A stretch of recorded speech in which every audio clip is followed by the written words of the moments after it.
Николай Константинович Рерих нэгэнтээ урлаг бол хүн төрөлхтнийг нэгтгэдэг хүчим хэмээн бичсэн байдаг. Энэ үг ялангуяа үндэсний эв нэгдлийн өдрийн үеэр илүү тод мэдрэгддэг. Энэ баярт зориулан Орос даяар урлагийн шөнөртэй томоохон арга хэмжээ зохион байгуулагддаг уламжлалтай юм. Улаан Утгатын түүхийн музейд үндэсний эв нэгдлийн өдөрт зориулсан урлагийн шөнө улсын хэмжээний арга хэмжээ жил бүр зохиогддог. Энэ бол бүтээл сэтгэлгээ, соёл, ард түмний нэгдлийг илэрхийлсэн баяр юм. Энэ жилийн өрөө бол соёлын нэгдэлд ард түмний хүч оршин юм. Зочин бүрт өөр таалагдсан хөтөлбөрөөр сонгож үнэгүй сургалт, бүтээлч үйл ажиллагаанд оролцох боломжтой.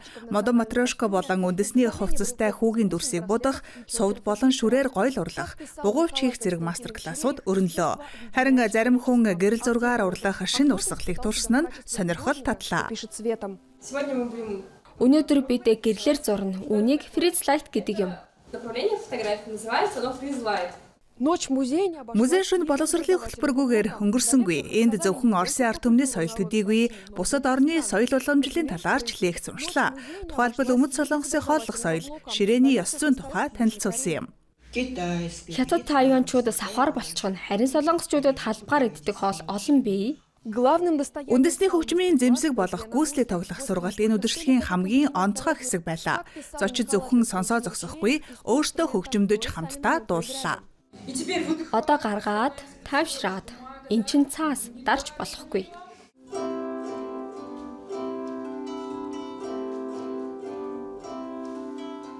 Өнөөдрийн мастер класс тун сонирхолтой байлаа. Тэр фризлайт гээд гэрлэр зурдаг сонирхолтой юм. Гүйцлий дээр өстой таашаал авч тооллоо. Сайхан ардын дугаач дууллаа. Юм бүхэн сонирхолтой байсан.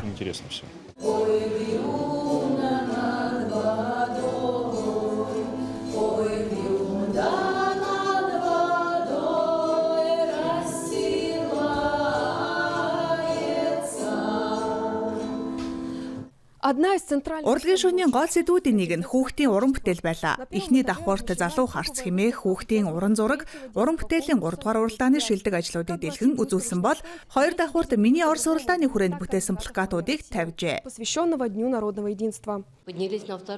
Бид 2 давхурт гарч хүүхдүүдийн зургуудыг үзлээ.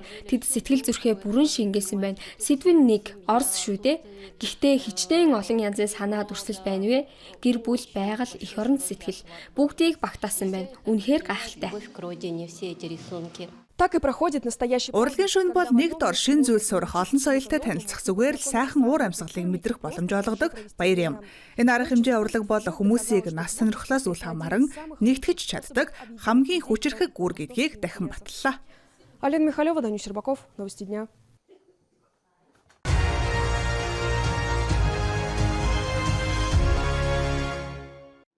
Спортын хутга шидэлт бол харьцангуй шинэлэг спортын төрөл боловч жил ирэх тусам залуусын дунд улам бүр түгэн дэлгэрч байна. Дурсамжийн нэгдэл ба хүч нэртэй залуучуудын хотын наадамд 50 гаруй кадет оролцлоо. Энэ спорт надад үнэхээр сонирхолтой санагдсан. Хутга шидэлт гэдэг бол ард түмний уламжлалтай холбоотой. Бидний үндэсний өнгө аясыг мэдрүүлдэг спорт. Манай сургууль энэ төрлөөр саяхан бэлтгэл хийж эхэлсэн ч анхны үр дүн гарч байгаа учраас тэмцээнд оролцож өөрсдийгөө сорихоор шийдсэн. Фестивалыг үндэсний эв нэгдлийн өдөр болон Казах кадет ангийн төгсөгч Александр Нечаевын дурсгалд зориулжээ. Өнөөдрийн наадмын зорилго нь ямар нэгэн спортын зэрэг цол авах биш юм аа. Харин залуусын их оромж сэтгэлтэй болгож тэдэнд хутга шидэлтийн спортыг танилцуулах явдал юм. Энэ спорт Орос даяар аль хэдийн козакуудын уламжлалт спортын нэг болсон. Хутга шидэлтийн тэмцээнд хамгийн гол нь оноо цуглуулах нь чухал. Хүн бүр тодорхой норматив биелүүлэх ёстой бөгөөд оноогоор ганцаарчилсан дүн гаргадаг юм. Дурсамжийн нэгдэл ба хүч фестивальд зөвхөн хутга шидэлтийн тэмцээн эгэлдэггүй янз бүрийн мастер класс, ардын наадамж зохион байгуулагдав. Жишээ нь гутаар барих нэртэй ивент картын тоглоом. Үүнд модон загсыг хөлөөрөө шүүрэн авах ёстой юм.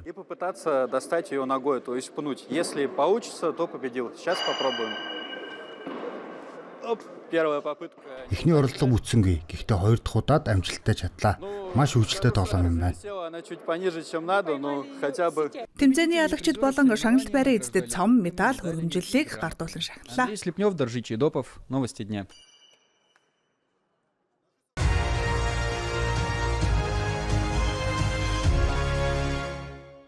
Амралтын өдрийн өглөө эрт Иерусалимийн уул хэмээх түүхэн дурсгал цогцлборт олон хүн цуглжээ. Энд янз бүрийн шашин соёлын байгууллагуудын төлөөлөл нэгтэн оролцож байна. Оролцогчид Эрхүү хотод болон мужийн хөгжилд үнэтэй хувь нэмэр оруулсан хүмүүсийн дурсгалд хүндэтгэл үзүүлж цэцэг өргөн хамтдаа алхлаа. Энэ өдөр бид бүгд тэгш эрэхтэй нэгэн зүг сэтгэлтэй байхыг илтгэдэг. Учир нь бидний хүч эв нэгдэлд оршдог лээ. Мөн тэдний бүх нүглийг санаатай, санамсаргүй, ялгаагүй өршөөгөө тэдэнд Тэнгэрийн хаанчлалаа хайрлаач. Өнөөдөр бид энэ бүхнийг сэтгэл зүрхнээсээ мэдэрч байна. Хин ч алавдаагүй хүмүүс өөрсдөө ирж оролцож байна. Энэ бол хүндэтгэл, дурсамж юм. Бүгд өөрийн шашин уламжлалаа хуваалцаж байна. Хамгийн чухал нь энэ дурсамжийг хадгалж үлдэх явдлаа. Энэ хооронд Друуд спортын ордны өмнөх талбайд олон хүн цугларч тоглолт эхлэхийг тэсэн ядан хүлээж байлаа. Ард түмний баярыг ёсоор нь дуу хуур бүжигтэйгээр тэмдэглэлээ. 11-р сарын 4 бол ард түмний эв нэгдлийн бэлэг тэмдэг юм. Энэ өдөр Оросын ард түмэн энэ улсыг бүрдүүлдэг, эрч хүч нь болдог гэдгийг харуулдаг. Олон үндэстэн, олон соёлын нэгдэл бол манай улсын хөгжил, урам зоригийн их булаг юм. Гэхдээ баярын өдөрч хотын иргэд улс орноо хамгаалж буй залууст талархлаа илэрхийлэхээ мартсангүй. Ялагчдынхаа төлөө итгэл сэтгэлийн дэмжлэгийг илгээж байна. Эв нэгдэл гэдэг бол нөхөрлөл, харилцан туслалцах, итгэлцэл гэсэн үг. Энэ үед бид урдынхаас илүү нягт нэгдэж байна. Бид нэг гэр бүл шиг байж чадж байна. Хүмүүс нэгдэж чадвал ялах нь гарцаагүй. Тоглолтын үеэр баярын уур амьсгал оргилдоо хүрч хосоороо бүлгэрээ бүжиж байсан хүмүүс нэг л мөчөд гар гараасаа атгалцсан том гихчийн тойрог болон нийллээ. Энэ чин сэтгэлийн хөдөлгөөн нь энэхүү баярын утга санааг төгс илэрхийлж байлаа. Нэгэн хэмнэлт бүжих 100 хүн, тайзан дээрх уран ууралт, танил аялгуунууд. Энэ бол бид яагаад энэ баярыг хайрладаг нэгэн том шалтгаан юм.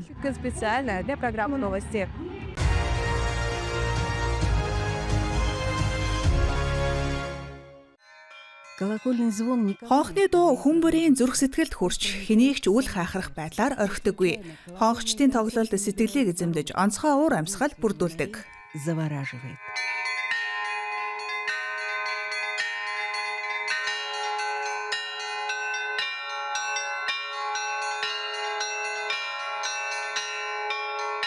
Энэ жилийн хонхны тоглолтыг гол бааtruуд болох хонхчид нээлээ Новосибирскийн метрополийн дэргэдэх Сибирийн хонхны урлагийн төвийн удирдагч Алексей Талашкины удирдлагаар үзэгчид нутгийнхаа түүхэн хонхны соёлд бүрэн автжээ. Чита хотын хонх зохиогчдын сургуульд суралцсан 10 хонхчид тайзан дээр гарахдаа жинхэнэ мастер классыг үзүүллээ. Тэдний дунд нас мэрэгчлэрээ ялгаатай хүмүүс байсан ч бүгдийг нь нэг зүйл хонхны дууны халуун дур хүсэл нэгтгэдэг. Читад хонхны урлаг дахин сэргэж байгаад үнэхээр баяртай байна. Энд томоохон уран бүтээлчдийн хамт олон бүрэлдсэн. Тэд янз бүрийн хонхны баяр, шашны ёслол, концертод оролцдог юм. Өнөөдөр бид тэд хэрхэн үсэн дэвжиж, итгэлтэй болж ямар уянгалан хонхны аяг шиг гаргаж байгааг харж байна. Чита хот одоо Сибирийн хонхны газрын зурагт орсон. Үнэхээр хонхны дунаар цураацсан хот болжээ. Хонхны тоглолт улам олон хүнийг татах болсны учир нь зүгээр нэг дууралт бус. Хөгжим, химнэл, сэтгэл хөдлөлийг илэрхийлсэн уран бүтээл байдагт оршино. Зөөрийн ч бай, сүмийн хонхч бай, хонхны цамхаг л бол тусгай хөгжмийн зэмсэг юм.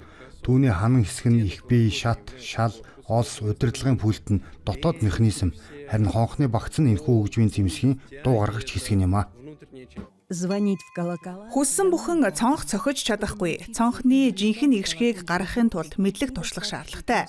Энэ зорилгоор Читагийн епархийн дэргэд 2 жилийн өмнө цонх цохигчдын сургууль байгуулагдсан юм. Уг сургуулийг өөр байгалийн хязгаарын амбан захирагч болон ерөнхийлөгч сангийн дэмжлэгтэйгээр Александр Аникин санаачлан удирдах байна.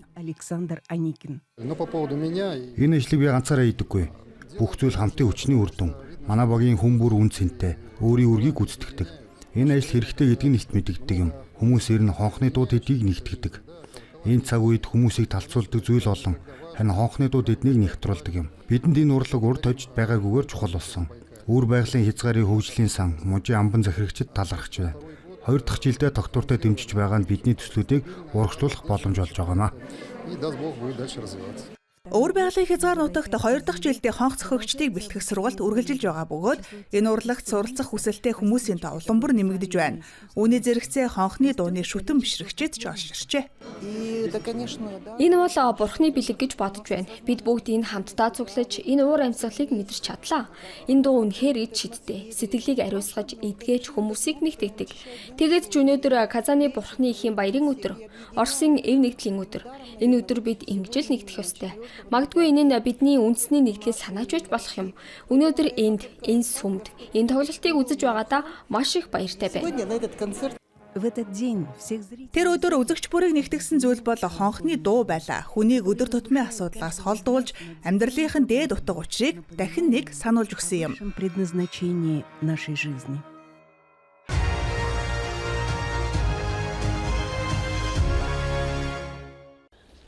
Тэсвэр хатуужлын суурай бэхжүүлэх, техникээ сайжруулах, шинэ элементүүдийг эзэмших, бусад тамирчидтай туршлага солилцох. Энэ бүхэн бол өвлийн улирлын өмнөх чухал бэлтгэлийн үе шат юм.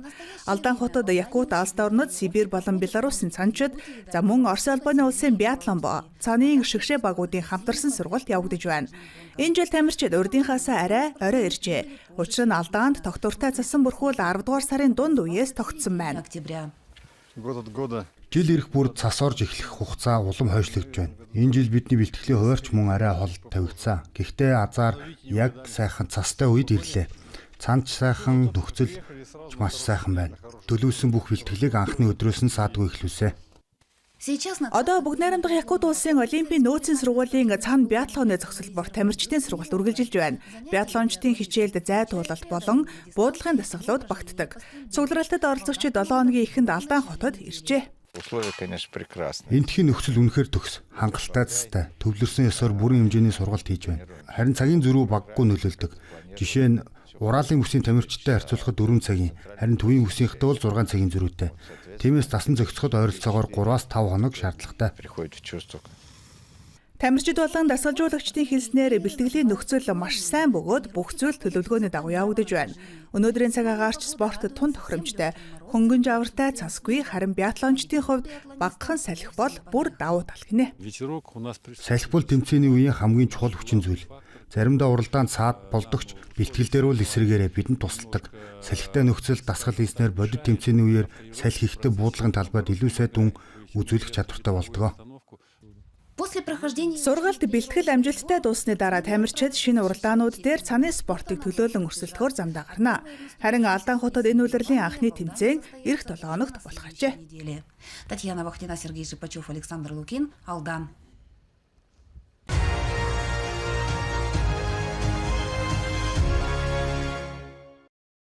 Хятад оронд намрын өнгө хэдий оржээ. Улсын өмнөд хэсэгт орших Гуанси Жуан автономт бүсийн Наннин хотод 11-р сарын эхээр Ренмин цэцэрлэгт хүрээлэнд усны сараан цэцэг бүрэн цэцэглэж гайхамшигт үзэмж бүрдүүлдэг үе ирсэн байна.